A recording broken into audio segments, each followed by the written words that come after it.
Hello from the Heartland. My name is Jenna, and this is Smarter News. News when it matters and why it matters. Our Smarter series features unique people who help us think and live smarter. Patricia, tell me the backstory to this photo. So believe it or not, it's 13 years ago, just the other week. My son, I was pregnant with my first baby, and I didn't know what I was having. And because I was a professional dancer, I knew Lois Greenfield, and we had many friends in common. She had, is a very famous, wonderful, beautiful dance photographer, and she's known for getting people in flight. But I said to her, Lois, I never took any photos, and I'm due in a few days. And she's like, you know what? Let's do it. Let's clear the calendar. And I was like, all right. And I went after my patients were done on a Tuesday, and I ran in. We did all sorts of beautiful posed photos. And then at the end of the shoot, she's like, you're almost due. Do you want to jump? And I'm like, I don't advise my patients to do this, but let's do it, And so I did. And she's like, look, worst case scenario, your water breaks. I know what to do, and who knows, maybe you'll have him on my birthday. So wait. So what happens? I jump about, I don't know, it felt like I was literally this much off the floor, but she has this beautiful photo that she captured, and the air was going in my face. I felt like, a superstar. And then I took about maybe 15 or so jumps, and we got the shot, and I just fell in love with it. And that was that. It was just for me and my family. And then, I was definitely swollen after that. And I gave birth 3 days later to my first son of 9 pounds vaginally without anything, not even an epidural. So, and right on Lois Greenfield's birthday, right on her birthday. It was crazy. That's an amazing story. That's something that I would not imagine myself doing 9 months pregnant, a few days before maybe my due date. What would you tell your younger self now about motherhood if you had the opportunity to talk to her? I would say relax and enjoy it, because it passes so quickly. Now he's 13 years old, and I can't believe he's 13. But I would say relax, enjoy it, listen, get the cues from the baby, stay connected to the baby, don't get distracted, don't listen to other people, really listen to yourself and listen to the cues your baby's giving you. And obviously that carries over into childhood and that, but always allowing certain times also to be sacred. I do think that sometimes there's the run around, and then you get distracted, and then the phone is pinging. And, for me, I was always a working mom. So it's really hard to find that balance, as we all know.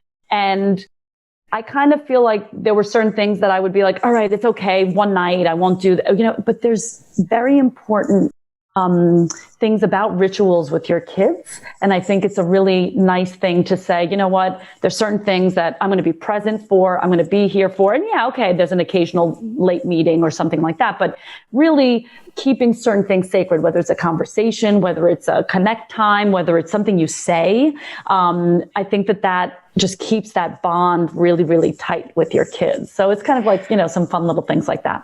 You've channeled some of what you've learned about motherhood into this new book, which I want to tell everyone about. But I also want to tell our audience how we know each other, because we met about 8 years ago. Patricia Ladis, I'll give your full name. It's a physical therapist, but I would describe you more as a healer overall. And I met you at a really critical intersection in my life. Yeah. I unexpectedly had to have hip surgery. Yeah. Always been an athlete. And wound up that I had to get hip surgery, and I really did not want to get it, but I had to. I was in chronic pain. And then I was even more fearful because I really wanted to have children. And I was worried about how this surgery would affect that. And my surgeon said, you got to go see Patricia. She helps all these people. She helps professional athletes. She helps professional dancers on Broadway. She understands getting someone back into their body. And that is very, very true. And very shortly after we did rehabilitation for my hip, I ended up becoming pregnant and you helped me through multiple pregnancies, which I never thought I would need a physical therapist for, but turns out you actually do. So I'm really excited about this book. At that time, you told me that you hope to write a book someday. Yeah. So it's even more thrilling to see this. What did you think was missing from the conversation about the physicality of motherhood that you wanted to add to? I believe that a lot of the books out there had a gap. There were a lot of women that were looking for advice, looking for support, but quite nervous. There's a fear around it. And I wanted to change the conversation. I wanted it to be about confidence and happiness and exuberance and joy, which no one thinks about. And what happens is you think, oh my gosh, I'm going to get big and everything's going to hurt. And then I'm going to be breastfeeding and then I'm going to have a body that doesn't look like me. And it doesn't have to be that way. And there are plenty of wonderful things that you can do, just little things, and you can actually be better than before and feel good in your body during your pregnancy, connect with your baby while you're pregnant, have exercise, do all of the things that you always did. Why not? And so I found my patients coming to me because I was, when I first started my practice, dancers were just coming back. Like it was always like, oh, I want to start a family. I'm hanging up my pointe shoes. I'm done. But now they're coming back. So that transition was like amazing because now people actually saw, oh, she had a baby and now she can do that. Of course, like maybe I can. And there was this hope, right? But people were still coming into my office fearful and saying, well, you got her to do that. And how can I even like just get my stuff together and get my body back? And now I have a diastasis and, my belly's not right. And, my back pain is weird, or I had a horrible birth. And it's like, this is not the way that it has to be. There's specific exercises that you can do at home. There's specific breathing strategies that you can do, but you have to start with the confidence that everything's going to be okay. Otherwise, you're spiking that cortisol, you're changing your metabolism, and you're kind of creating this like inflammatory storm, which doesn't help anybody, doesn't help yourself, doesn't help your baby. So I wanted to shift in and say, hey, when I rehab an athlete, or just anybody, and they're coming back after injury and they're getting back to doing what they love, do I say to them, I don't know, it's not going to be the same. You got injured. Of course not. I'm like, you're going to get out there and you're going to win and you're going to kill it. You're going to crush it. You're going to do so great. So of course, that's how I approach pregnancy. It's like, you're going to be great. You're going to do great and you're going to be wonderful. And we also why do you think, yeah, Patricia, that's not, I mean, what you just described is not the way that we approach pregnancy. Yeah. It's like, oh, you have a baby and they're like, we're going to put you out to pasture. Yeah. Good luck. Just say goodbye to your former self. This is new and you may not like it.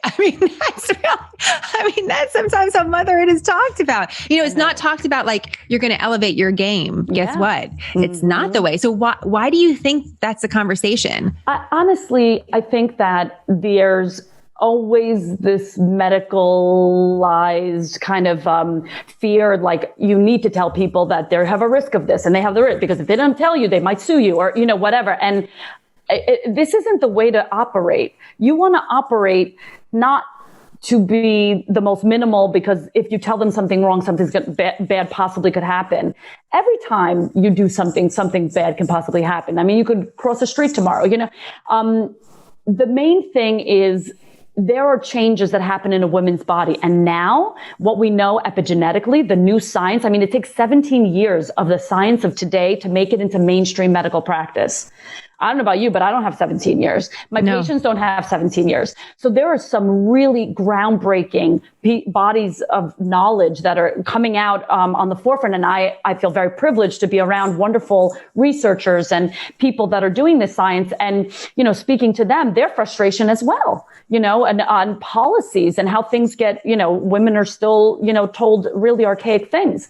And so you have to recognize that, okay, there's this body of knowledge and that, like, let's talk about the science. And what I found was that the science actually matched the wisdom of ancient years. So that's kind of why it's the wise woman's guide. You're the reader, you're the wise woman, but really we've lost that ancestral wisdom that goes through the generations. Okay, so I have to stop you there because I have a very distinct memory of something that you told me while I was pregnant, and it has to do with your family because you come from this amazing Greek family. I love seeing all your traditions that we put on social media. It's just like the love of your family is so visceral. And you said to me, I believe you were pregnant with your third child at the time. I probably was going through my first pregnancy.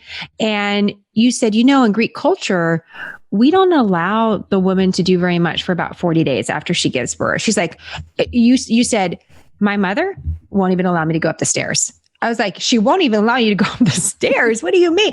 She's like, no, because this is the time to rest. And you said that really corresponds to what we're telling women now, which is that 6-week period that you're supposed to really take it easy. And it was like mind blowing to me to hear that was a tradition that was just casually told throughout your family, probably dating way, way back. Yeah. And here modern medicine was actually mimicking it, but we weren't actually told it in the same way. And it made me understand that whole period so much better from that one little anecdote. Yeah. And it's funny because you can see that across so many cultures, that there is some period of time, usually 40 days, 40, it's actually quarantine, okay? And it is basically 40 days where the woman is not supposed to get too many visitors, like she's supposed to rest. And, I believe in doing certain things at some point, like breathing exercise, but you're really not supposed to do anything.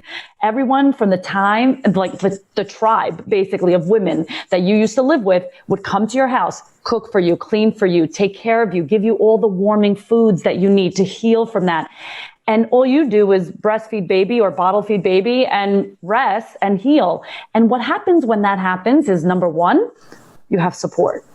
And what we know is the number one thing to help your baby have a longer, healthier life with longer telomeres is for the mother to feel supported during her pregnancy and after.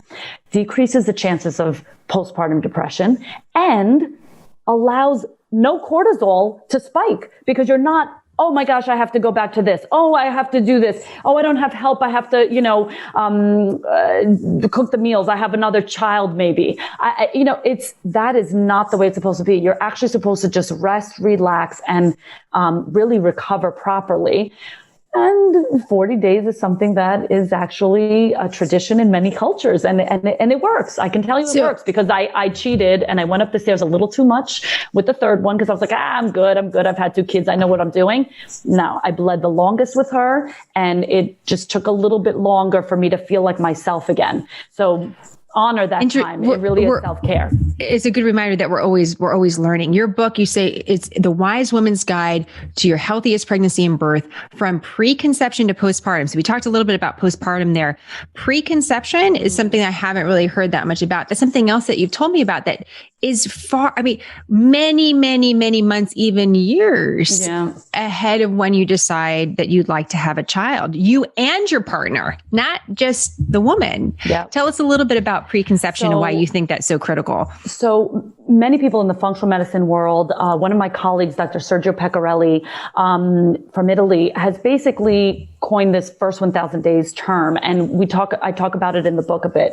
And basically preconception is the time that we can have the most plastic time so that we can really propel our health and change the epigenetic, like have the most impact on your epigenetics so that you can have a healthier baby. Yeah. Epigenetics. So the epigenetics are like basically the genes before they get transferred off to the offspring. So basically it's like the priming of your genes, right? I'm trying to say it in a lay term. And sure. So, I might have certain genes and certain positive genes, certain negative genes. And what I want to do is pass as many positive genes off to my child.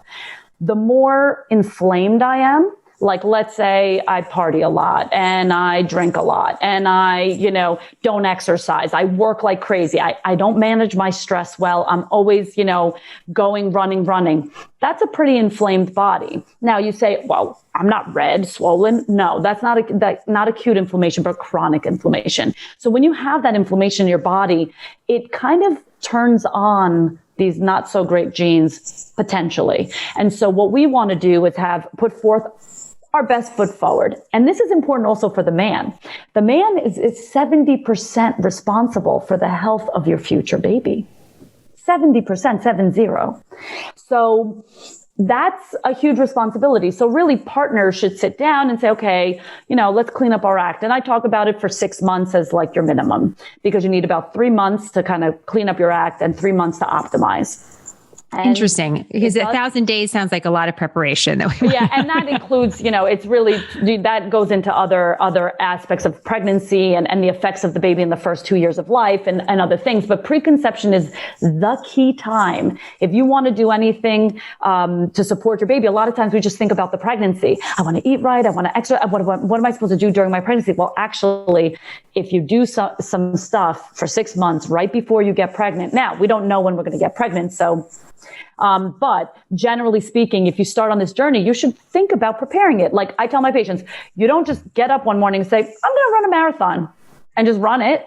You train. So why don't we look at this as preconception is almost training, getting ourselves ready. And, really, there's the statistics sadly now is that 54% of the children in America have a chronic illness. Anything from a mild like allergy to autism spectrum to, neurological diseases and all of these things.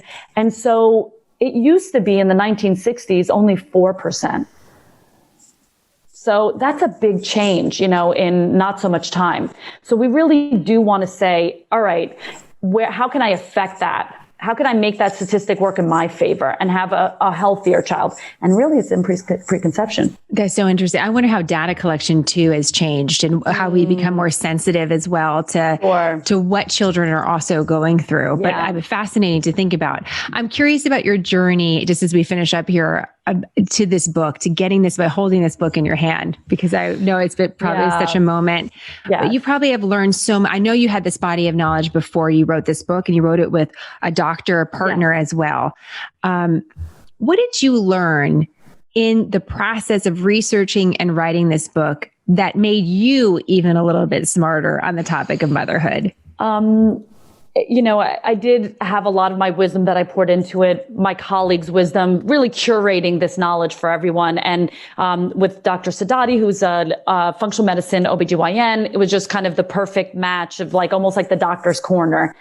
But what I learned throughout was, how important it was to choose words wisely so that I would give off that joy. And then one of the statistical things that I thought was really made me a little smarter was that 20% of women are still being prescribed bed rest. And so that was a whole other section that we added, because I was like, all right, these women need to know what to do. They can't, they may want to still deliver this baby vaginally or, feel better in their bodies. So we added this whole section on bed rest, which is not very frequented. And I actually get comments about that, like, thank you so much for putting this in. And of course it was just these, there's a matrescence meditation in there. There's all sorts of breathing exercises, because what we don't realize is that 100% of women have a breathing dysfunction when they're pregnant because they can't access their diaphragm. So they have to compensate the way they breathe. There are so many symptoms that connect to breathing that sometimes it could be hugely impactful. And it doesn't cost anything. So it's really wonderful to be able to have these little pearls and tidbits, and interviewing people, in the Ayurvedic tradition and Chinese medicine and,